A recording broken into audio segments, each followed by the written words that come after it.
Sarath sir, yes. വേണുചേട്ടാ, ചേച്ചി, ഇനി നമ്മുടെ ഫ്ലോറിൽ ഒരു അതിഥി വരാൻ പോവാണ്. ഓ, ഒരു സ്പെഷ്യൽ ഗസ്റ്റ്.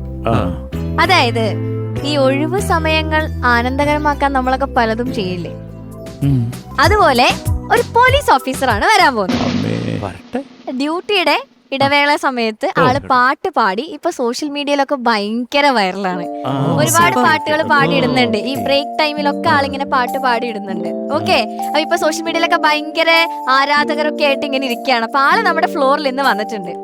നിമി ചേച്ചി. Okay, so let's welcome Nimi Radhakrishnan.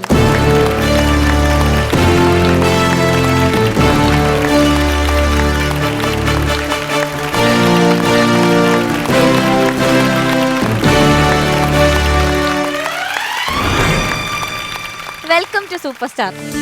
Thank you. ഒരു സെല്യൂട്ടൊക്കെ ഓക്കെ. അപ്പൊ ആദ്യമായിട്ടാണ് ഒരു പോലീസ് ഓഫീസർ നമ്മുടെ ഫ്ലോറിൽ വരുന്നത്, യൂണിഫോം ഒക്കെ ഇട്ടിട്ട്. ഓക്കെ, നിമി ചേച്ചി ഇപ്പൊ എന്തായാലും ഭയങ്കര വൈറലായിട്ട് നിക്കാണ്. ചെറിയൊരു വൈറലായിട്ടിരിക്കുക. ചെറിയൊരു വൈറൽ സ്റ്റാർ. ഓക്കെ ചേച്ചി, എങ്ങനെയാണ് ആ ഒരു ഫസ്റ്റ് സോങ് ഇങ്ങനെ പാടി? അത് നേരത്തെ തൊട്ട് ഇടുന്നുണ്ടായിരുന്നോ? പെട്ടെന്ന് ഒരു സുപ്രഭാതത്തിൽ പെട്ടെന്ന് നമ്മൾ വൈറലായതാണോ? നേരത്തെയൊക്കെ പാട്ട് പാടുമായിരുന്നു, പക്ഷെ എനിക്ക് മീഡിയയിൽ, അതായത് FB, ഇൻസ്റ്റ അങ്ങനെയൊന്നും പോസ്റ്റ് ചെയ്തിട്ടോ അങ്ങനെയൊന്നും ഇല്ല.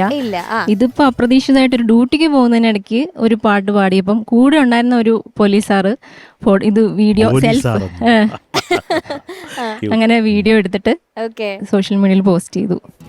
അപ്പൊ എല്ലാവരും കൂടെ നിർബന്ധിച്ചപ്പോ ഒരു 2 ആഴ്ച മുന്നേ ഞാൻ ഒരു FB അക്കൗണ്ട് സ്റ്റാർട്ട് ചെയ്തു. ഫുൾ ടൈം അതാണ്. സ്റ്റേഷനിലൊക്കെ ഉണ്ട്. ഏത് സ്റ്റേഷനിലാണ്? ഞാനിപ്പം കൊണ്ടോട്ടി സ്റ്റേഷൻ, മലപ്പുറം ജില്ലയിലെ കൊണ്ടോട്ടി സ്റ്റേഷനിലാണ്. ഞാൻ എൻ്റെ സ്ട്രെങ്ത് എന്ന് പറയുന്നത് SAP യൂണിറ്റ് പേരുക്കട തിരുവനന്തപുരത്താണ്. അപ്പോൾ ഹസ്ബൻഡ് എക്സൈസിലാണ്, മലപ്പുറത്താണ്. അപ്പോൾ ഹസ്ബൻഡിനെ കൂടെ നിൽക്കാൻ വേണ്ടിയിട്ട് ഞാൻ അങ്ങോട്ടൊരു തൽക്കാലത്തേക്കൊരു ട്രാൻസ്ഫർ വാങ്ങിയിട്ട് പോയതാണ്. എൻ്റെ സ്ഥലം തിരുവനന്തപുരത്ത്, proper Pallichal, Nemam. Thank you sir. Okay ചേച്ചി, പക്ഷെ ആ പാട്ട് പാടാൻ ഉണ്ടായ ഒരു സാഹചര്യം എന്തായിരുന്നു? പെട്ടെന്ന് ആ സാഹചര്യം പറഞ്ഞ ചെനക്കത്തൂർ പൂരം ഡ്യൂട്ടി. ഞാൻ പൂരം ഡ്യൂട്ടി ആദ്യമായിട്ട് ചെയ്യാം. ഞങ്ങൾ തിരുവനന്തപുരത്തുകാർക്ക് പൊങ്കാല ഡ്യൂട്ടിയാണുള്ളത്. ഈ വർഷം ചെനക്കത്തൂർ പൂരം ഡ്യൂട്ടിക്ക് വേറൊരു സാറിനായിരുന്നു ഫസ്റ്റ് സ്റ്റേഷനിൽ നിന്ന് പറഞ്ഞിട്ടുണ്ടായിരുന്നു. സാറിന് വേറൊരു ഡ്യൂട്ടി വന്നപ്പം ആ പ്ലേസിൽ എന്നെ ഓഫീസിൽ നിന്ന് വിട്ടതാണ്. ആ ഡ്യൂട്ടി എനിക്ക് കിട്ടി. അപ്പം ഞാൻ പെട്ടെന്ന് ഇത്രയും ദൂരം ഡ്യൂട്ടി പിന്നെ പോകണമെന്ന് പറഞ്ഞപ്പോഴത്തേനും എന്താ വേണ്ടതെന്നൊക്കെ ആകെ കൂടെ അന്താളിപ്പായി. കാരണം ഷൊർണൂർ ജില്ലയിലാണ്, ഷൊർണൂറാണ് ഈ പിന്നെ ബോർഡറിലാണ് ഈ വരുന്നത്. അപ്പം നമ്മളെ ജില്ലയിൽ നിന്ന് വേറൊരു ജില്ലയിലോട്ട് പോകുമെന്ന് പറയുമ്പോൾ നമ്മൾ ലേഡീസിന് പെട്ടെന്ന് ആ ഡ്യൂട്ടി പറയുമ്പോൾ പോകുന്നത് ബുദ്ധിമുട്ടാണ്. അപ്പം ഞാൻ രാവിലെ 7 മണിക്കൊക്കെ എത്തുക എന്ന് പറയുമ്പോൾ നമുക്ക് ബുദ്ധിമുട്ടല്ലേ. അപ്പം ഞാൻ തലേ ദിവസമേ അവിടെ പോയി.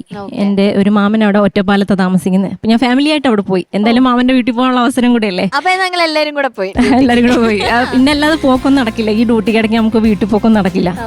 അങ്ങനെ പോയിട്ട് ഇത് അപ്രതീക്ഷിതമായിട്ട് ഞങ്ങളുടെ രാവിലത്തെ ബ്രീഫിംഗ് കഴിഞ്ഞിട്ട് ഞങ്ങൾ 2 മണിക്ക് ഡ്യൂട്ടി പോയിന്റിൽ എത്താൻ പറഞ്ഞു.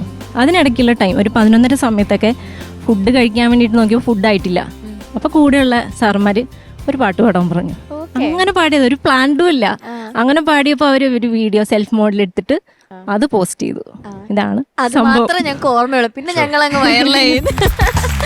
അതിനിപ്പോ കണ്ടിന്യൂസ് ആയിട്ട് പാട്ടൊക്കെ പാടിയിടുന്നുണ്ട് അല്ലേ? അങ്ങനെ വലുതായിട്ടൊന്നുമില്ല, സമയം കിട്ടുന്നത് പോലെ. അതെ, ഇത് കേട്ടിട്ടോ?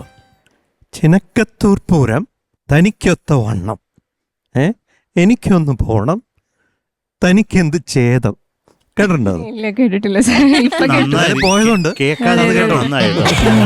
കേട്ടിട്ടില്ല. ഇതെന്തുവായിരുന്നു വേണിച്ചേട്ടാ? അവിടുത്തെ ഒരു പേടിച്ചു, അവിടുത്തെ ഒരു ചൊല്ല് എന്തായിരുന്നു? ചെനക്കത്തൂർ പൂരം തനിക്കൊത്ത വണ്ണം, എനിക്കൊന്ന് പോണം, തനിക്ക് എന്ത് ഛേദം.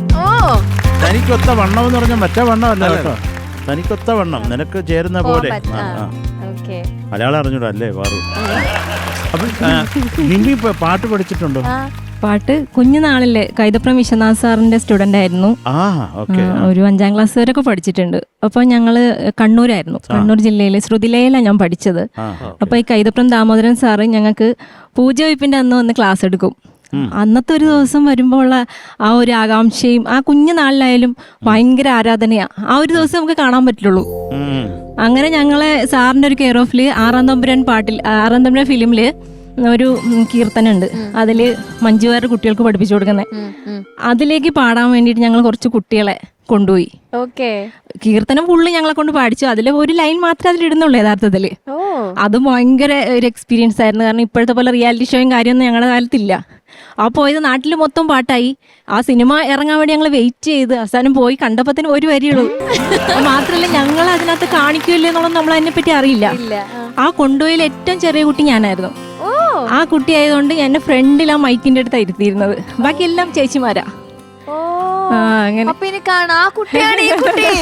ഇല്ല, അത് കാണാൻ പറ്റില്ല. അല്ല ഞങ്ങളുടെ പാട്ട് മാത്രം. അല്ല നിമ്മി, ഞാൻ വേറൊരു കാര്യം ചോദിക്കട്ടെ. ഈ കൈതപ്രണ്ണാച്ചി പിന്നെ കാണാൻ പറ്റത്തില്ലെന്ന് പറയുന്നത് എന്തിനാ? എന്തെങ്കിലും ഒരു കേസ് ഉണ്ടാക്കി വീട്ടിൽ പോയാൽ പോലെ. അതൊക്കെ ഇപ്പോഴല്ലേ സംശയം എന്ന് പറഞ്ഞിട്ട് ഒന്ന് ചെക്ക് ചെയ്യട്ടെ.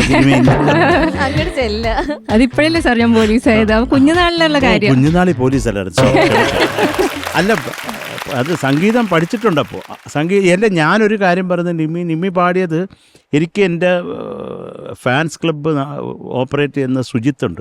സുജിത്തും പോലീസാണ്, ഷാർജയിലാണ്. അപ്പോൾ സുജിത്ത് എനിക്ക് അയച്ചു തന്നു. അപ്പം ഞാനത് കേട്ടിട്ട് എനിക്ക് കുറേ ഇഷ്ടമായി. അത് വളരെ ആത്മാർത്ഥമായിട്ട് പാടുന്നു. അപ്പം അത് കുറേ സന്തോഷം. Thank you sir. അല്ല, പോലീസ് ആവണം എന്നായിരുന്നു ആഗ്രഹം? അങ്ങനെ ആഗ്രഹമൊന്നും ഇല്ലായിരുന്നു. ഞാൻ പഠിച്ചത് നഴ്സിംഗ് ആണ്. പക്ഷെ കുറച്ച് നാളെ ജോലി ചെയ്തിട്ടുള്ളൂ. പിന്നെ വീട്ടിലിരുന്ന് പഠിച്ച് PSC എഴുതി ഒരു ജോലിക്ക് കയറാന്നുള്ളത് എനിക്ക് വലിയൊരു ആഗ്രഹമായിരുന്നു. അപ്പൊ കിട്ടിയത് പോലീസിലാണ്. പോലീസിൽ തന്നെ നഴ്സായിട്ടും ഒക്കെ ഇടയ്ക്ക് കുറച്ചാൾ വർക്ക് ചെയ്തു. നമ്മളെ ക്യാമ്പുകളിലൊക്കെ നമ്മളിപ്പം എക്സ്ട്രാ പഠിച്ചിട്ടുള്ളവർ അതാത് പോസ്റ്റിൽ അവർ കുറച്ചാൾ ഇരുത്തും. കണ്ടിന്യൂസ് തരില്ല. ബിടെക് പഠിച്ചവർക്കും അതുപോലെ നഴ്സിംഗ് പഠിച്ചവർക്കെല്ലാം അവർ കുറച്ച് നാൾ നമുക്ക് ആ ഒരു പീരീഡിൽ അവർ വർക്ക് ചെയ്യാൻ തരും. ഇഷ്ടം ഉണ്ടെങ്കിൽ, വില്ലിങ് ആണെങ്കിൽ നമുക്ക് കിട്ടും.